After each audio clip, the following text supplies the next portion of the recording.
Good morning, everyone. Welcome back to another beautiful Monday, and which is the moon. I'm your Monday hostess, Natalie. This week's topic is the power of the subconscious. Now, this goes back a little bit to last week when we were talking about planes of consciousness. And your subconscious mind, according to Freudian theory, is the second level of consciousness. And basically, your subconscious is all of the work that your mind does that you are not physically, consciously aware of. Now, there are several trains of thought regarding the power of the subconscious mind and what you can do, but I like to think of it this way. Have you ever been driving home from work and you're thinking about things that were going on, and you pull up in your driveway and you think to yourself, how in the hell did I get home? I don't even remember half the drive. That is the power of your subconscious mind, because it is a path you take every day. You don't even think about it anymore, but when not kept in check, the subconscious mind can make us do odd things. Like, for example, you're driving to work and you end up at the gas station, or you're driving to the gas station, you end up at work, something along those lines. I truly think that people let their subconscious take over way too often, and that's why we have so many children being left in hot cars. This is something that I don't understand. Just going to put that out there, not that that's what this video is about, but when you allow your subconscious mind to take over everything that's going on, you lose your consciousness. Literally, although you're not out cold, you, for all intents and purposes, are. You're not focused, so you have car wrecks, you run into things, you lose things, you end up places you don't intend to be, you leave your children in a hot car, and gosh, I thought I dropped them off at daycare. Well, that is because people are allowing too much of their subconscious mind to take over. Your subconscious mind is connected also to the fifth dimensional self. So when you are doing spirit work and divination work, this is the plane at which spirit can contact you, and others can contact you as well. So, for example, if you're trying to contact someone and send them a message through the subconscious mind, it is the subconscious that connects that. It's the level at which the fifth dimensional subconscious self is the level at which I believe we are all connected as human beings. That's the gateway to the third eye and to psychic development, is through our subconscious, our fifth dimensional self, because that is the plane at which creativity occurs. That is the plane at which ideas emerge, not necessarily come to fruition, because to manifest that we have to bring it down into the third dimensional self, but it is the plane at which creativity and ideas and thought processes occur. So the subconscious mind is extraordinarily powerful. When you can tap into your subconscious at not quite a conscious level, because you can't, well, I don't want to say that you can't tap into the subconscious through your conscious mind, but the two generally don't work on the same plane. When you are trying to access your subconscious mind, you have to step out of the physical here I am. And that's what we talk about transcendentalism, right? You have to transcend this physical third dimensional self and get into your fifth dimensional self, which coexists within you, but is not in the same plane as your third dimensional conscious self. So the subconscious, being that cradle of creativity and thought, is extraordinarily powerful, and especially to us as witches, because a lot of our spellcraft gains its power through the subconscious. It is in that moment and in that plane that we set the seeds for the action that we wish to manifest into the third dimensional self. So when you are crafting a spell, for example, that spell begins in your subconscious, in your fifth dimensional self, and you have to bring it down through the fourth into your mind, okay, and then into your physical self. So it's traveling through those dimensions from the subconscious into the physical realm as a manifestation of what you want. Now, in some cases, you're putting it out into the subconscious self, because again, the subconscious is the plane at which things start to take shape and will begin to manifest, okay? the subconscious is extremely, extremely strong, extremely, extremely powerful. So where that becomes a danger, especially for us as witches in terms of our spellcraft, is when you have that subconscious thought that this is not going to work for you. You have to banish those kinds of thoughts from your third dimension and from your fifth dimensional self, from the subconscious and the conscious mind. Needs to go away. Has to cease to exist at all levels. Because otherwise you end up negating your work. Okay, that's how strong the subconscious is. If you have that thought in the back of your head, as we often consider the subconscious, the back of the mind, that this isn't going to work, or I have doubts about this, or I don't know if this is the way to go about this, then it's not going to manifest itself. What you put doubt into in your subconscious will never manifest itself into the third dimensional physical realm. Just say it. So when you are doing your spellcraft, one of the worst things you can do is think to yourself, I don't know if this is really going to work. I don't think this is going to happen. Because that kind of negation just cuts it off right there. It will never even, you kill the seed that's in the subconscious and it's never going to happen. You have to see it happening in your mind, in your subconscious mind. You have to see this coming to fruition. You have to say, this is going to happen. It has already happened because it's happened here in the subconscious. Therefore, what manifests itself in the subconscious, fifth dimensional self, is going to manifest itself through the fourth and third dimensions into the physical realm. So, for example,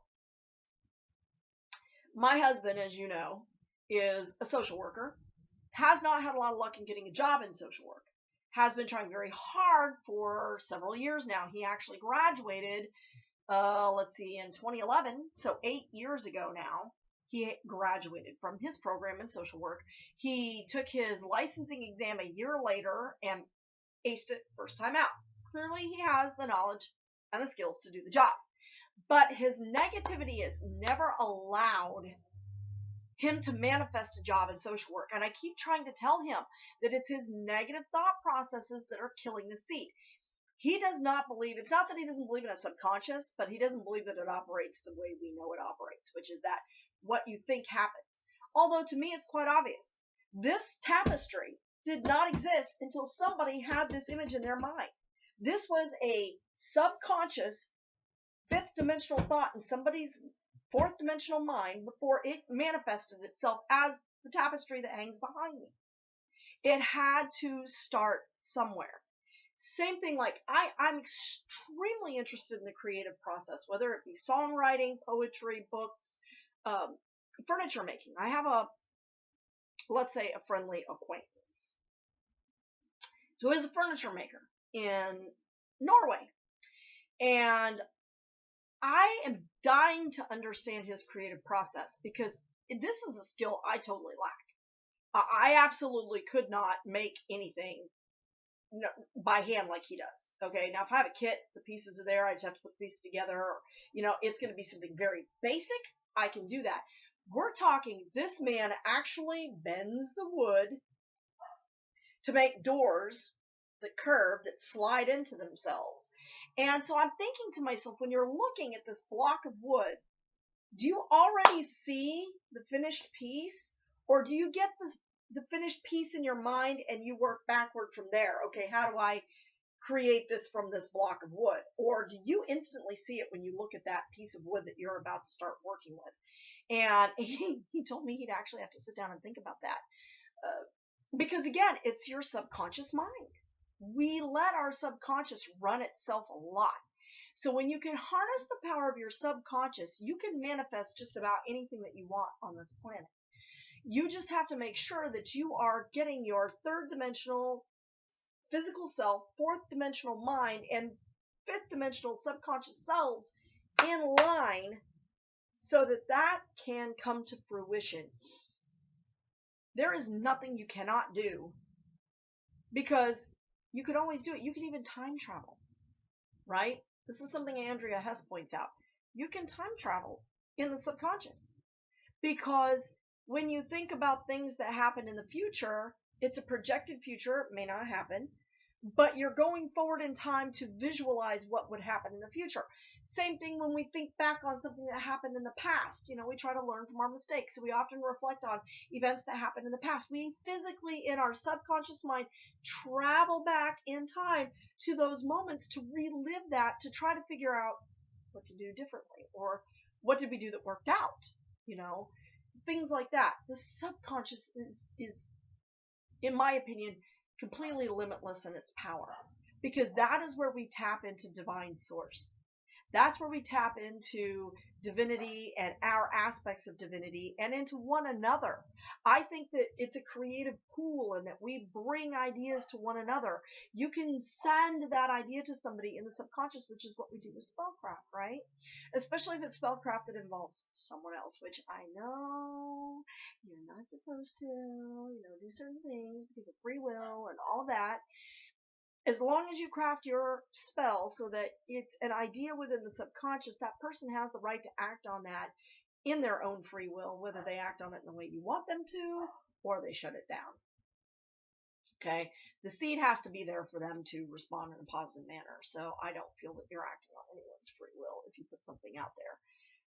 But that's just my personal opinion once again. So please, you know, don't rake me over the coals because you don't agree with me. Feel free to disagree with me, and I love to see your opinions. Just you don't have to be ugly about it. Okay, just saying. So that is how our subconscious mind can help us as witches, or does help us as witches. It can help anyone. Anyone has this.